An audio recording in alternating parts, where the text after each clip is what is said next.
Hello everyone, welcome back. This is the third video of AWS series.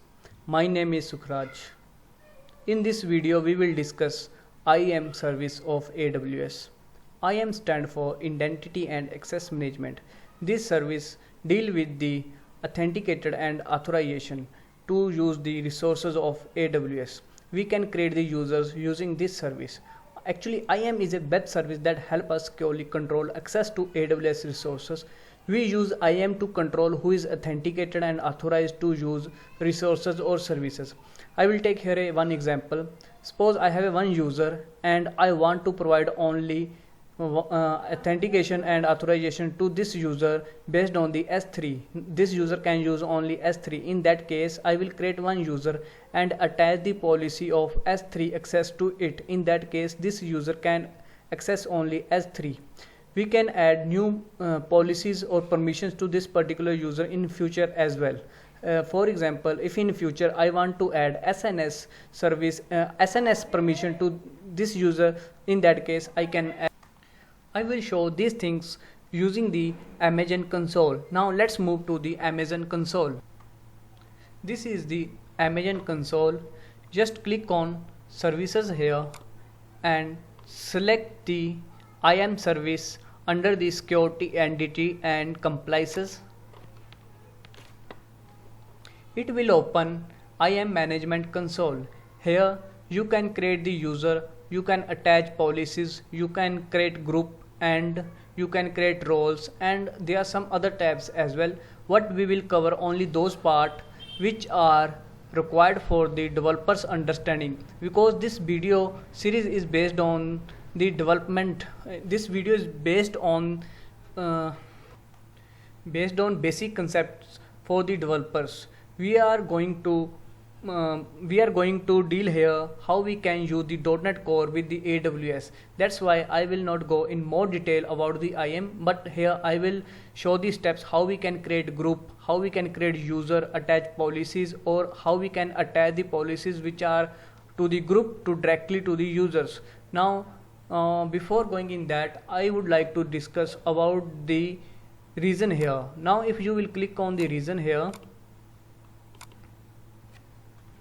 see all the reasons are disabled here, because when we are creating any S3 bucket, in that case we are creating those bucket in any particular region. What in case of IAM, regions get disabled because user get created under global, right? So one user will be available in the all regions. So if I am creating one user here, so that user can access anything in any region for which it is provided with the permissions or policies. Now let's click on policies here. Actually policies are the permissions, right? There are lot of policies are provided by the AWS. Just search to any particular policy, you can search here, so it will list down only those policies. I search for the S3. Now it's listing down only those services which are related to the S3. Suppose I am providing Amazon S3 full access permission or policy to any user. In that case, that particular user can use only S3. Now it will have the full access. If I want to provide only S3 read-only access, I can attach this policy to that particular user, right? We can create custom policies as well here using the create policy. Before explaining other steps here, I would like to create one user here under the user tab and will attach some policies to it. I have already existing user here, so I will create one more user. Just click on the add user here, provide any meaningful name under the username. I'm just giving any random name like developer1.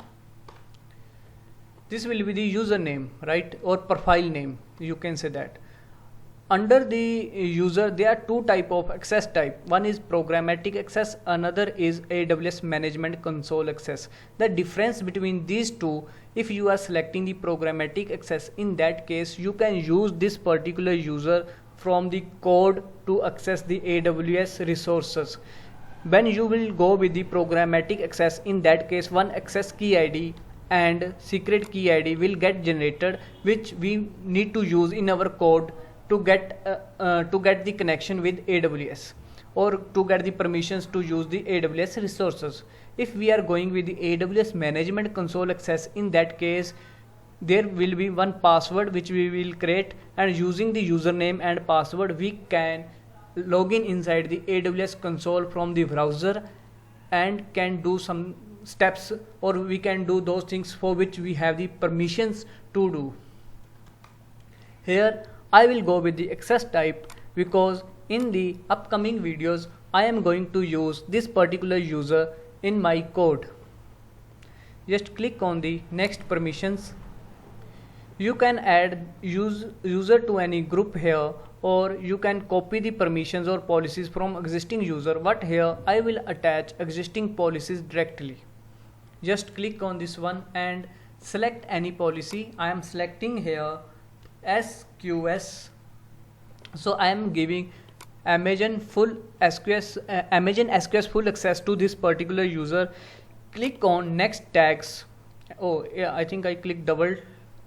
Yeah, these are the tags. I already explained in my second video that these tags are optional and these are used for grouping or for management, so I am skipping it. Just click on the next review. Here just review it, and you can check which policies we have provided it, and then okay, I think I again clicked here, that's why user got created here.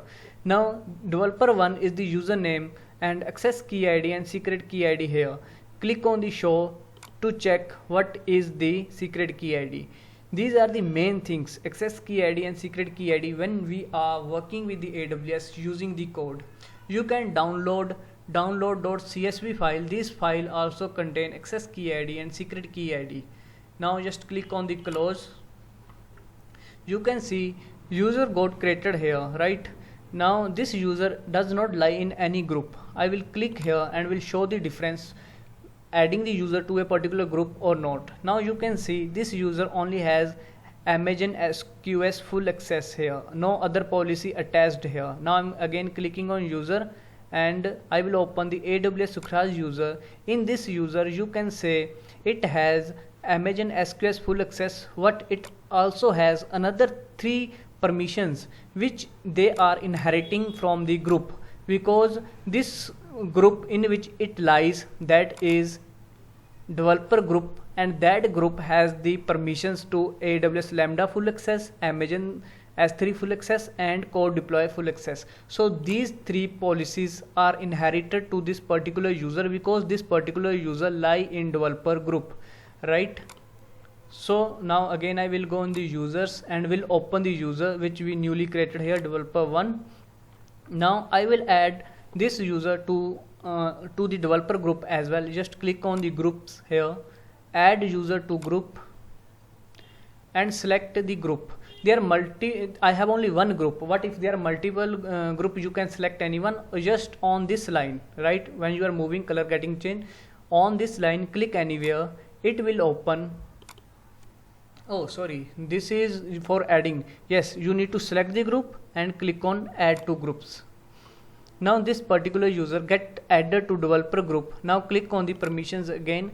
In the permissions you can see these 3 policies get attached to this particular user. How it get attached? Because now this user also lies in developer group. The main tab here is the security credentials. This is one of the most important tab, right? See here, console password is disabled because this user is programmatic user. Now there is one access key and you can create multiple access key. Just click on the create access key if you want to use any another key, or if you forgot it, and you can download again .csv file, or you can create your access and secret key here. Just copy these things and we can use these things in our code. In the upcoming videos I will show how we can use access key ID and secret key ID. Now just click on close. Now I will move back to the users here. This is the user. Now it get attached to the developer group. Just to delete any user, select the user here and click on delete user. Yes, delete it. Now this user will get removed from AWS IAM console, right? Now this get removed here. Now I will show what is group. I know I have already explained little bit about the group. Now click anywhere on this line. You will see I attach these policies to group. So grouping is required for the management. Like I have the users for tester, I can create a group for tester. If I have a group for developer, I can create a group for developer. In that case, I can provide different permissions or policies to them at hierarchy, at high level, so that all the lower level, or you can say that all the users which will come under that group will have that policies. Now suppose under the developer group I have 100 users and I want to provide one particular permission to all 100 users. In that case, I will go inside each user and will open permissions and will attach policy. What if those user lies in one particular group? In that case, I will open the group and will attach policy from here. Whatever policy I will attach here, suppose I am providing Amazon EC2 full access, right? Attach policy here. Now this group has 4 permissions or 4 policies. If I will move to the users here, in that case I will open developer one which we created now. Now see here that particular policies are also attached to this user. Now this user has access to these 5 resources in the AWS, except these this user can't use anything. Like I didn't provide the permission for I provide Lambda S3, but I didn't provide for DynamoDB. In that case, this user can't use the DynamoDB resource from the AWS. I need to provide that policy here first. So now last part here I will cover, that is roles here, because I am explaining here with the intention of developer. When we are role means I can create one role, and under that role I can attach multiple policies. Like I can attach in groups. What I can add only users to groups. I can't add some resources to a particular group. Here the example, I created one role named AWS Elastic Beanstalk EC2 role, right? This is for EC2. If I will create any EC2, then this role will get attached to this EC2. It means now these policies which lies in this group, I double clicked on it. Let me go one step back. See here. Now when I am creating any EC2, this role automatically get attached to that particular EC2, and this role has 9 policies applied on it. It means these 9 permissions or these 9 policies get attached to that particular EC2. We can create our custom role anytime. Just click on the create role and select it is for EC2 or it is for the Lambda or it is for any other service. We can select it and we can create the role here, right? So I will not explain the role here because our concept is for only developers again. So I explained here a little bit about policies, roles, users and groups. We can create multiple groups. Just click on create new group, provide group name, then attach policies and review and launch it or create it, right? They are simple steps. You just need to go one by one.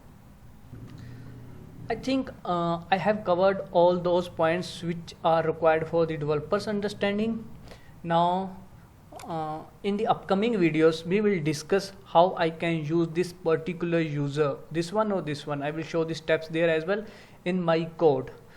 So everyone, thank you. Watch the videos, like it and subscribe my channel. Thank you everyone.